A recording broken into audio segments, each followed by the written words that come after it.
So I got something super cool for you today for Assume Competence, Adrian. I've been really thinking about why nonverbal children, why do people underestimate them so often?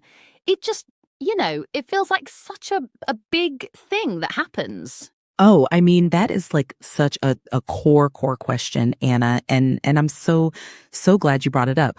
The thing is, well, it really comes down to this sort of, fundamental misunderstanding of intelligence. People, they often like equate verbal ability directly to cognitive ability. So if a child isn't speaking, isn't communicating verbally, there's this immediate assumption that they don't understand as much, or that their thinking is like somehow less developed.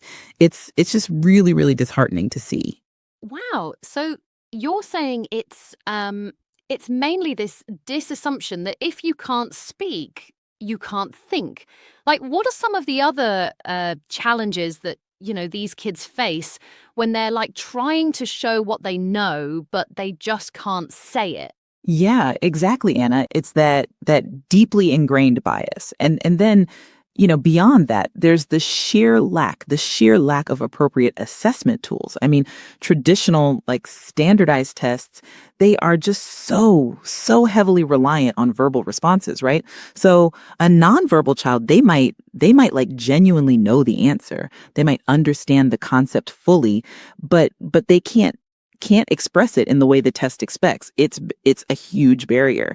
And then like also many educators, many caregivers, they don't always have the training, to recognize alternative forms of communication. A child might be using like gestures or body language, or even like specific eye gazes to communicate.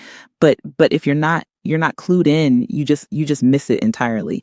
And that leads to like missed opportunities, missed connections, and a reinforcement of that underestimation. It's really a big deal. It sounds like it's a lot about like shifting our perspective then and understanding that communication isn't just about, spoken words. Like we need to broaden our definition of what intelligence looks like. And that's, what we're all about here at Assume Competence. Absolutely, Anna. That's the whole point.